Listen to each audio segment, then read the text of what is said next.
सुप्रभात बच्चों, आज की हिंदी की कक्षा में आप सभी का स्वागत है और मुझे पूरी उम्मीद है कि आप सभी अच्छे से अपनी पढ़ाई पर ध्यान दे रहे होंगे और स्वस्थ होंगे। बच्चों, पिछली कक्षा में हमने क्रिया पढ़ी थी कि क्रिया किसे कहते हैं और उसके कितने भेद होते हैं, और आज की कक्षा में हम पढ़ेंगे कि सकर्मक क्रिया और अकर्मक क्रिया क्या होती है। ठीक है, तो चलिए जानते हैं क्रिया के विषय में। सकर्मक क्रिया। सकर्मक क्रिया में कर्ता काम करने वाला व्यक्ति, ये कर्ता के विषय में समझाया है कि काम का प्रभाव किसी अन्य पर पड़ता है। सकर्मक क्रिया में बच्चों जो कर्ता होता है, जो काम करने वाला होता है, उसके कार्य का जो प्रभाव है वो अन्य किसी वस्तु पर पड़ता है। उदाहरण के रूप में देखेंगे अब हम, राम अखबार पढ़ रहा है, तो इसमें राम तो करता है बच्चों, और अन्य क्या है इसमें? अखबार, ये है इसमें अन्य। रमा सितार बजा रही है, रमा करता है और बजाना क्रिया है और सितार इसमें अन्य है, तो ये होती है हमारी सकर्मक क्रिया। अब देखेंगे बच्चों हम सकर्मक क्रिया के भेद। सकर्मक क्रिया के भेद, दो भेद होते हैं, एक कर्मक क्रिया और द्विकर्मक क्रिया।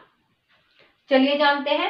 एक कर्मक क्रिया, जिस सकर्मक क्रिया का एक कर्म होता है उसे एक कर्मक क्रिया कहते हैं। जिस सकर्मक क्रिया में एक समय में एक कर्म होता है, यानी कि एक ही कार्य होता है कर्ता के द्वारा, उसे एक कर्मक क्रिया कहते हैं। तो इसे हम उदाहरण के तौर पर जानेंगे। देखो, जैसे मैं समाचार पत्र पढ़ रहा हूं, मैं एक समय में क्या कर रहा हूं? समाचार पत्र पढ़ रहा हूं, तो ये हुई हमारी एक कर्मक क्रिया। दूसरी है द्विकर्मक क्रिया। जिस सकर्मक क्रिया के दो कर्म होते हैं उसे द्विकर्मक क्रिया कहते हैं, यानी कि कर्ता के द्वारा दो कर्म किए गए हैं, यानी कि एक साथ दो कर्म हो रहे हैं, वहां पर होती है हमारी द्विकर्मक क्रिया। उदाहरण के रूप में जानेंगे। देखो कैसे, जैसे राम ने रावण को बाण से मारा। राम कौन है? कर्ता, और उसने क्या क्या किया? रावण को मारा, और किससे मारा?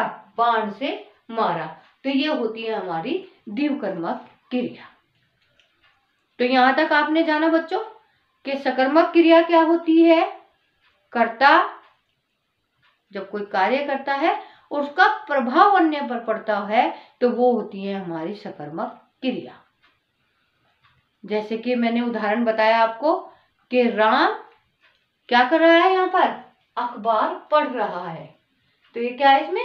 अन्य। दूसरा है रमा सितार बजा रही है, तो उसमें रमा क्या है बच्चों? कर्ता, और सितार उसमें अन्य। उसके बाद आपने जाना कि सकर्मक क्रिया के दो भेद होते हैं, एक कर्मक क्रिया और द्विकर्मक क्रिया। एक कर्मक क्रिया में क्या होता है?